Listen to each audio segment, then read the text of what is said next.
hebat yang melanda Glodok Plaza, Taman Sari, Jakarta Barat pada Rabu malam menyita perhatian publik.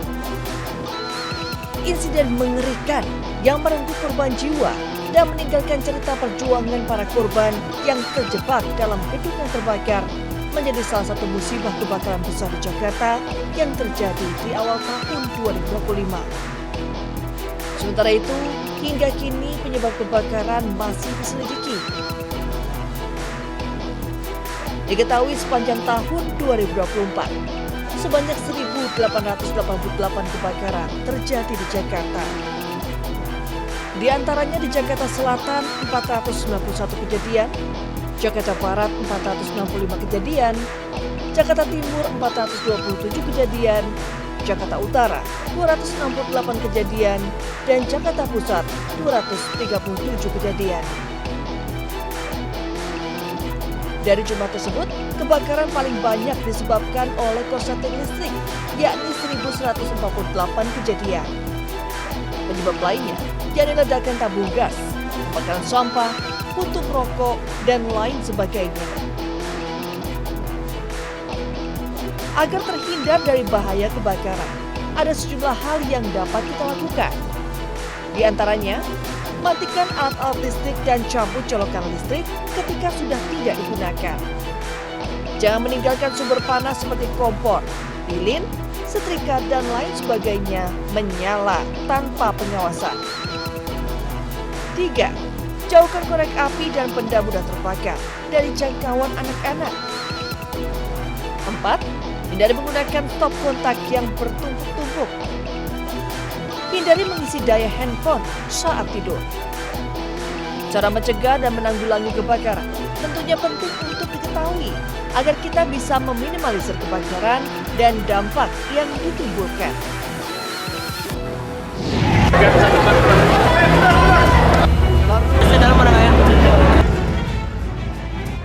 Tak ada yang menyangka, hingar-bingar dan sukacita di Glodok Plaza malam itu menjelma petaka. Pada Rabu malam 15 Januari 2025, api yang diketahui bermula dari lantai 7 menjalar hingga atap gedung Glodok Plaza. Beberapa orang sempat terjebak di atas gedung hingga akhirnya bisa dievakuasi oleh tim pemadam kebakaran. Sedikitnya 20 mobil pemadam kebakaran dan 100 personel dikerahkan untuk menjinakkan api dan mengevakuasi korban yang terjebak. Namun naas, besarnya kobaran api memakan korban jiwa. Proses evakuasi dimulai, warga yang merasa hilang kontak dengan kerabat dan sanak keluarga yang beraktivitas di Glodok Plaza mulai berdatangan. Salah satunya Jauh Hari, begitu mendengar kabar tempat kerja sang istri terbakar, ia langsung beringsut menuju Glodok Plaza dengan segenggam harap sang istri masih bisa selamat. Saya berharap sih dia masih ada, Pak. Karena dia keluar rumah itu niatnya kerja. Dia bantu saya cari nafkah. Kalau untuk anak, Bang? Anak sih nanya mulu, Bunda mana? Kemudian saya bilang lagi lembur. Ya emang. Selama proses evakuasi berlangsung, tim gabungan menerima laporan 14 orang hilang dan 12 kantong jenazah berisi body part telah diserahkan ke RS Polri Kramat Jati, Jakarta Timur.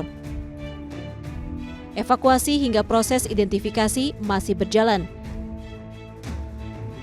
Para keluarga korban pun berdatangan untuk memberikan data antemortem guna kepentingan identifikasi. Imbas dari kebakaran yang terjadi, sedikitnya 650 tenan di Glodok Plaza berhenti beroperasi. Meski begitu, belum bisa ditaksir kerugian pasti yang dialami tenan. Pastinya sih di atas ratusan juta ya, karena kita punya toko itu sampai 650 toko yang semua kegiatan dari lantai LGF sampai lantai 7 ya. Para pemilik tenan belum diperkenankan untuk masuk guna kepentingan evakuasi para korban hingga alasan keselamatan. Hingga 24 Januari, kepolisian berhasil mengidentifikasi 3 korban kebakaran Glodok Plaza. Ketiganya teridentifikasi berdasarkan pemeriksaan sampel DNA yang diberikan pihak keluarga. Body part dengan nomor PNJ PNJ-Glodok-002 cocok dengan data antemortem nomor 10, teridentifikasi sebagai Suki Fitria Raja, laki-laki 42 tahun, teridentifikasi berdasarkan pemeriksaan DNA. Yang kedua, body part dengan nomor PNJ-Glodok-003 cocok dengan data antemortem nomor 2, teridentifikasi sebagai Aulia Belinda Karupak, perempuan 28 tahun, teridentifikasi berdasarkan pemeriksaan DNA dan medis. Yang ketiga, body part dengan nomor PNJ-Glodok 004 cocok dengan data antemortem nomor 11, teridentifikasi sebagai Osima Yukari, perempuan 29 tahun, teridentifikasi berdasarkan pemeriksaan DNA.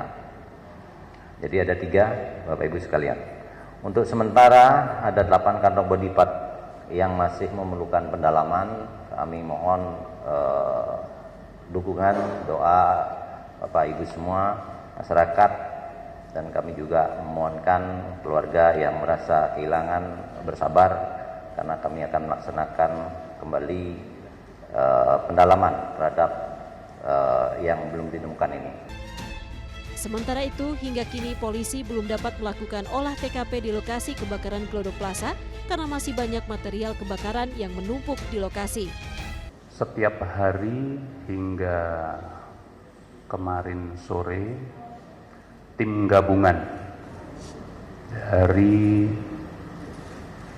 BPBD, pemadam kebakaran, kemudian dari personil Polda Metro Jaya dan Polres Metro Jakarta Barat, juga Polsek Taman Sari, kemudian dari DVI dan dari Dokpol Polda Metro Jaya pun masih melakukan penyisiran. Namun karena kondisi di TKP banyak barang-barang material dari bangunan yang terbakar masih bertumpuk, sehingga prosesnya masih terus berjalan pembersihan barang-barang yang bertumpuk. Setelah barang-barang yang bertumpuk bisa diangkat, nanti tim penyisiran akan melakukan penyisiran. Apabila semuanya sudah selesai pembersihan tumpukan barang-barang material dan nanti dari Lab 4 menyatakan sudah clear dan bisa dilakukan olah TKP, baru dilakukan olah TKP. Pihak kepolisian akan terus berupaya melakukan pengusutan terkait penyebab kebakaran. Tim Liputan melaporkan. Ya pemirsa, Anda kembali di One on One. Nah sekarang Pak Teguh mengajak kami berbincang juga dengan Wali Kota Jakarta Pusat, ada Pak Arifin sudah bergabung bersama kami. Bapak apa kabar? Alhamdulillah baik. Baik ya Pak ya. Bapak selaku Wali Kota Jakarta Pusat melihat kebakaran terjadi di wilayah Bapak ini seperti apa Pak? Ya memang kebakaran kan adalah musibah bencana yang tidak semua orang, kita semua menginginkan ya. Dan tentu ini menjadi keprihatinan kita karena memang kebakaran terus-terusan terjadi di kebun kosong ini. Dalam sebulan lebih udah 3 kali kebakaran. Nah ini juga harus dipelajari kenapa ini terjadi kebakaran. Apakah ada betul-betul dari listriknya yang kurang baik ya digunakan. Ini perlu juga dilakukan pengecekan ya terkait dengan kabel-kabel listrik. Kami terus terang bahwa kebakaran yang ada di kebun kosong ini mencakup yang cukup besar, lebih dari 500-an rumah yang terbakar. Ya tentunya kita mengajak dan mengimbau warga masyarakat untuk lebih memperhatikan segala bentuk apapun yang memungkinkan terjadinya peristiwa kebakaran itu berulang kembali. Tentu itu yang harus kita terus ingatkan kepada warga masyarakat.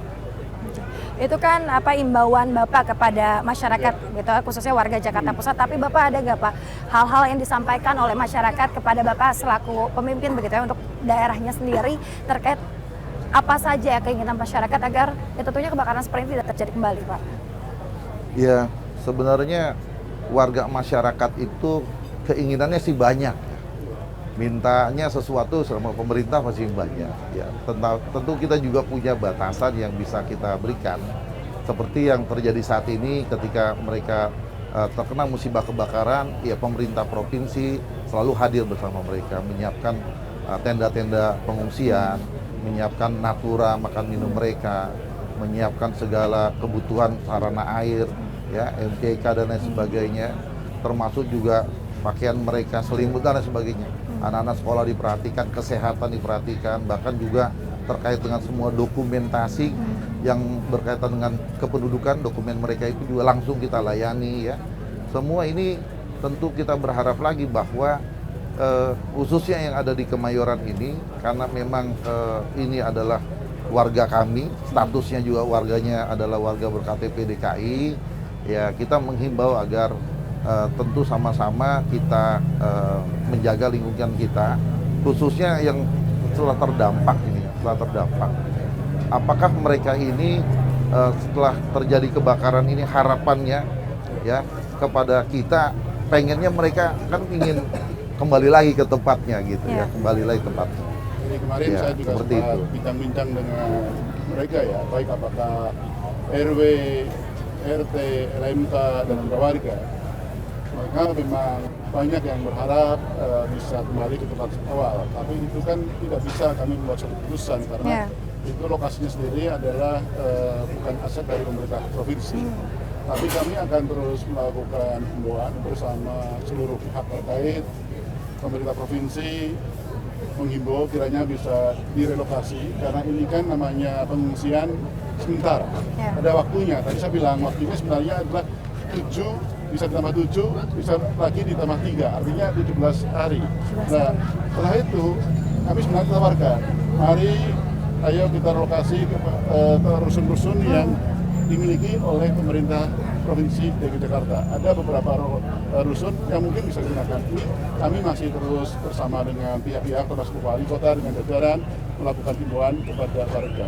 Walaupun kami kemarin sudah juga mendengar katakanlah keinginan ataupun harapan dari warga tersebut, baik yang disampaikan oleh Pak Lurah atau yang tadi disampaikan oleh Pak Wali Kota, oleh RW, RT maupun LMK dan bahkan warga sendiri yang menyebut. Tapi kami berharap ini nanti bisa ada suatu solusi yang terbaik khususnya bagi mereka dan juga bagi kita semuanya. Ya, amin, amin ya Pak. Ya. Yang terakhir Pak, pesan untuk warga Jakarta secara keseluruhan Pak.